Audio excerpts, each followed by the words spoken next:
লীলা পুরুষোত্তম পরমেশ্বর ভগবান শ্রীকৃষ্ণের অধ্যায় নম্বর 3 আপনাদের সবাইকে স্বাগত। আজকে আমরা শ্রীকৃষ্ণের যে 64টি দিব্য গুণাবলী ছিল, সেই 64টি দিব্য গুণাবলী আপনাকে পড়ে শোনাবো। প্রথমে ছিল সুন্দর অঙ্গ। শ্রীকৃষ্ণের মুখমণ্ডল চন্দ্রের মতো সুন্দর, তার উরুদ্বয় হাতির সুরের মতো শক্তিশালী, তার বাহুদয় স্তম্ভের মতো দৃঢ়, তার করদয় পদ্মফুলের মতো বিকশিত, তার বক্ষস্থল কপাটের মতো প্রশস্ত, তার নিতম্ব নিবিড় এবং তার দেহের মধ্যভাগ সংকীর্ণ। শুভ লক্ষণ।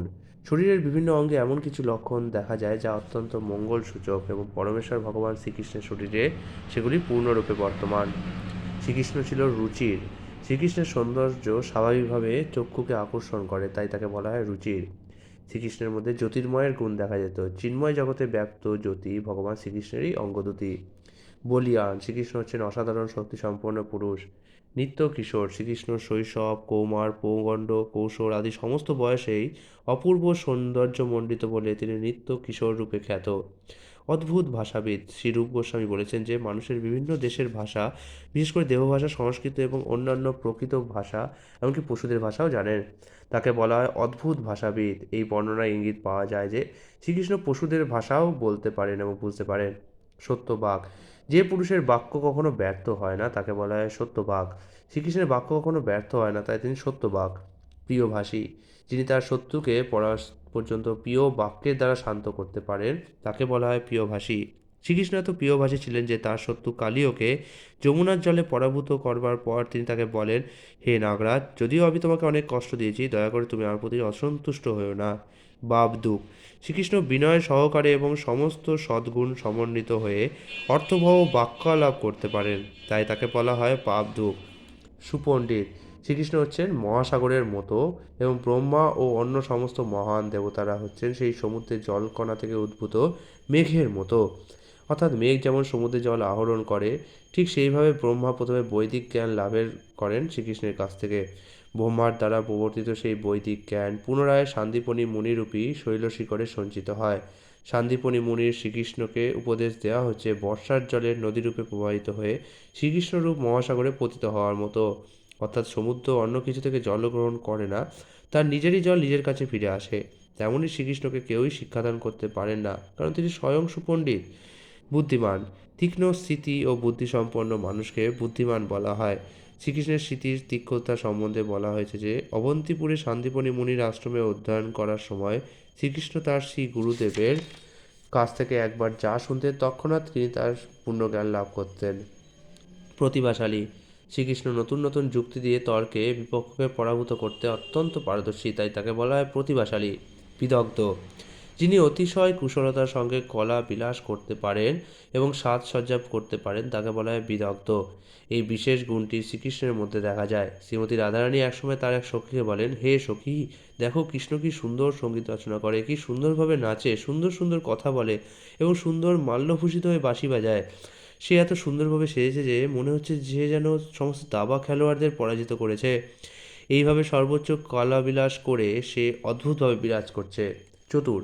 শ্রীকৃষ্ণ কৌশলে একসঙ্গে অনেক কাজ করতে পারেন, তাই তাকে বলা হয় চতুর।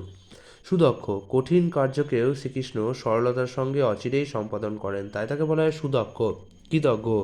যিনি তার বন্ধুর উপকারের কথা মনে রাখেন এবং কখনোই তার সেইবার কথা ভুলে যান না তাকে বলা হয় কৃতজ্ঞ। মহাভারতে শ্রীকৃষ্ণ ঘোষণা করেছেন, আমি যখন দ্রৌপদীর থেকে দূরে ছিলাম তখন সে হে গোবিন্দ বলে আমাকে ডাকে, আর তার সেই ডাকের ফলে আমি তার কাছে ঋণী হয়ে আছি এবং সেই ঋণ আমার হৃদয়ে ক্রমান্বয়ে বর্ধিত হচ্ছে। শ্রীকৃষ্ণের এই উক্তি থেকে প্রমাণিত হয় কেউ যদি কেবল হে কৃষ্ণ হে গোবিন্দ বলে তাকে ডাকে তাহলেই পরমেশ্বর ভগবান শ্রীকৃষ্ণ তার প্রতি প্রসন্ন হন। দৃঢ়ব্রত। যিনি সমস্ত নিয়ম পালন করার এবং প্রতিজ্ঞা পূর্ণ করেন তাকে বলা হয় দৃঢ়ব্রত। ভগবানের দৃঢ়ব্রত সম্বন্ধে হরিবংশে একটি সুন্দর দৃষ্টান্ত রয়েছে। একসময় শ্রীকৃষ্ণের মহিষী সত্যভামা নন্দনকাননের পারিজাত ফুল চান এবং শ্রীকৃষ্ণ তাকে তা এনে দেবেন বলে প্রতিজ্ঞা করেন, কিন্তু ইন্দ্র শ্রীকৃষ্ণকে পারিজাত ফুল দিতে অস্বীকার করেন। তার ফলে পাণ্ডব সহ শ্রীকৃষ্ণের সঙ্গে স্বর্গের দেবতাদের এক মহাযুদ্ধ হয়। অবশেষে তাদের সকলকে পরাভূত করে শ্রীকৃষ্ণ পারিজাত বৃক্ষ নিয়ে এসে তার মহিষী সত্যভামাকে দেন।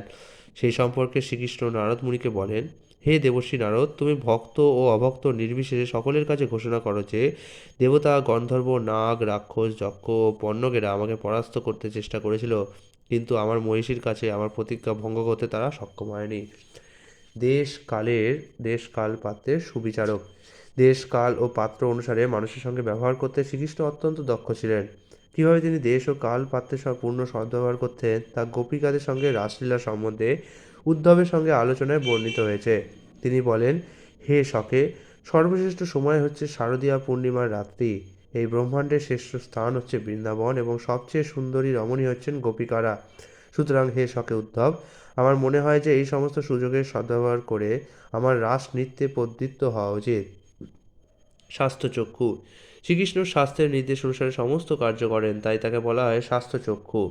শ্রীকৃষ্ণ যদিও পরমেশ্বর ভগবান এবং অতীত বর্তমান ভবিষ্যৎ সম্বন্ধে পূর্ণরূপে অবগত, তবুও জনসাধারণকে শিক্ষা দেওয়ার জন্য তিনি সর্বদাই স্বাস্থ্য প্রমাণের উল্লেখ করতেন। সূচি। পরম সূচিতা দুই প্রকারের, একটি হচ্ছে পাপীর নাশ করতে সমর্থ হওয়া এবং অপরটি হচ্ছে কোনো রকম অসহজ কর্ম না করা। যার মধ্যে এই দুইটি গুণের একটি রয়েছে তাকে বলা হয় পরম পবিত্র। শ্রীকৃষ্ণের মধ্যে এই দুইটি গুণই বর্তমান। বশী বা আত্মসংযত। শ্রীকৃষ্ণ সর্বতোভাবে তার ইন্দ্রিয়গুলিকে দমন করতে পারেন, তাই তাকে বলা হয় বশী বা আত্মসংযত। স্থির। যিনি অভীষ্ট ফল প্রাপ্ত না হওয়া পর্যন্ত নিরন্তর কার্যে নিয়োজিত থাকেন তাকে বলা হয় স্থির। জাম্ববানের কাছ থেকে সমন্তক মণি নেওয়ার সময় তার সঙ্গে শ্রীকৃষ্ণের যুদ্ধ হয়। জাম্ববান গভীর অরণ্যে লুকোবার চেষ্টা করলে শ্রীকৃষ্ণ তাতে হতোদ্যম না হয়ে গভীর অরণ্যে তাকে খুঁজে বার করেন এবং তার থেকে বলপূর্বক সেই মণিটি সংগ্রহ করেন। এই ঘটনাটি শ্রীকৃষ্ণের স্থিরতার একটি দৃষ্টান্ত। দান্ত। যিনি কার্যসিদ্ধির জন্য সব রকম কষ্ট সহ্য করতে পারেন, তা যত দুঃসহ হোক না কেন, তাকে বলা হয় দান্ত। শ্রীকৃষ্ণ গুরুকুলে থাকার সময় তার শরীর যদিও ছিল অত্যন্ত কমনীয়, তবুও গুরুসেবার জন্য সব রকম ক্লেশ স্বীকার করতে তার উৎসাহে কখনো ভাটা পড়েনি। ক্ষমাশীল। যিনি তার বিরোধীরও সমস্ত অপরাধ সহ্য করেন তাকে ক্ষমাশীল বলা হয়। ভগবান শ্রীকৃষ্ণের ক্ষমাশীলতার বর্ণনা মহাভারতে রয়েছে। তার চরণে শিশুপাল যদিও একের পর এক গর্হিত অপরাধ করেছে, তবুও শ্রীকৃষ্ণ তাকে বারবার ক্ষমা করেছেন। গম্ভীর। যে ব্যক্তি তার মনোভাব কারোর কাছে প্রকাশ করেন না অথবা যার মনের কথা ও পরিকল্পনা বোঝা অত্যন্ত কঠিন, তাকে বলা হয় গম্ভীর। শ্রীকৃষ্ণের গাম্ভীর্যের একটি দৃষ্টান্ত দেখতে পাওয়া যায় রাধারানীর সঙ্গে তার প্রেমময় সম্পর্কের বিষয়ে। শ্রীকৃষ্ণ এত নীরব থাকতেন যে তার জ্যেষ্ঠ ভ্রাতা ও নিত্য সহচর বলরাম পর্যন্ত তার মনোভাব বুঝতে পারতেন না। আত্মতৃপ্ত। শ্রীকৃষ্ণ আপনা থেকেই সম্পূর্ণভাবে তৃপ্ত, যার কোনো রকম আকাঙ্ক্ষা নেই এবং যিনি ক্ষোভের গভীর কারণ থাকা সত্ত্বেও অবিচলিত থাকেন তাকে বলা হয় আত্মতৃপ্ত। সমতা। শ্রীকৃষ্ণ রাগ ও দেশ থেকে মুক্ত, তাই তাকে বলা হয় সম। বদান্য। যে ব্যক্তি অত্যন্ত উদারতার সঙ্গে দান করেন তাকে বলা হয় বদান্য। শ্রীকৃষ্ণ প্রতিদিন 16,108টি প্রাসাদ থেকে 13,054টি গাভী অর্থাৎ 21,02,73,832টি গাভী দান করতেন। স্বর্ণালঙ্কারে বিভূষিত এতগুলি গাভী শ্রীকৃষ্ণ দ্বারকায় রাজত্ব করার সময় প্রতিদিন দান করতেন। ধার্মিক। শ্রীকৃষ্ণ স্বয়ং শাস্ত্রবিহিত ধর্মের আচরণ করেন এবং অপরকেও সেই সম্বন্ধে শিক্ষা দেন, তাই তাকে বলা হয় ধার্মিক। শূর। যে ব্যক্তি যুদ্ধ করতে অত্যন্ত উৎসাহী এবং নানা রকম অস্ত্র প্রয়োগে দক্ষ তাকে শূর বলা হয়। শ্রীকৃষ্ণের অস্ত্র প্রয়োগের দক্ষতা সম্বন্ধে একটি সুন্দর দৃষ্টান্ত হচ্ছে যে জরাসন্ধ 13 অক্ষৌহিণী সৈন্যসহ শ্রীকৃষ্ণকে আক্রমণ করলেও শ্রীকৃষ্ণের পক্ষে একটি সৈনিকও আহত হয়নি। এটি শ্রীকৃষ্ণের দক্ষ কৌশলের ফলেই সম্ভব হয়েছিল। যুদ্ধের ইতিহাসে এই দৃষ্টান্তটি অদ্বিতীয়। করুণ। শ্রীকৃষ্ণ অপরের দুঃখ সহ্য করতে পারেন না, তাই তাকে বলা হয় করুণ। শ্রদ্ধাবান। গুরু, ব্রাহ্মণ তথা বৃদ্ধদের প্রতি যিনি সম্যক রূপে শ্রদ্ধাশীল তাকে বলা হয় শ্রদ্ধাবান। যখন গুরুজনেরা শ্রীকৃষ্ণের সম্মুখে একত্রিত হতেন তখন শ্রীকৃষ্ণ ক্রম অনুসারে গুরুদেব, পিতা ও অগ্রজ বলরামকে প্রণাম করতেন। এইভাবে অরবিন্দাক্ষ শ্রীকৃষ্ণ তার ব্যবহারে সম্পূর্ণ প্রসন্ন ও নির্মল চিত্ত ছিলেন। বিনয়ী। যিনি ঔদ্ধত্য অথবা অভিমান প্রকাশ করেন না তাকে বলা হয় বিনয়ী। শ্রীকৃষ্ণের বিনয়ী স্বভাবের একটি দৃষ্টান্ত হচ্ছে যে যখন তিনি তার জ্যেষ্ঠ ভ্রাতা যুধিষ্ঠির মহারাজের রাজসুযোগে উপস্থিত হন তখন যুধিষ্ঠির মহারাজ তাকে পরমেশ্বর ভগবান বলে জেনে তাকে অভিবাদন করার জন্য নেমে আসেন, কিন্তু তার আগেই শ্রীকৃষ্ণ রথ থেকে নেমে এসে যুধিষ্ঠির মহারাজকে প্রণাম করেন। শ্রীকৃষ্ণ যদিও পরমেশ্বর ভগবান, তবুও তিনি কখনো তার ব্যবহারে সদাচার পালন করতে ভুলে যান না। উদার। যে ব্যক্তি স্বাভাবিকভাবেই অত্যন্ত মৃদু ও কোমল তাকে বলা হয় উদার।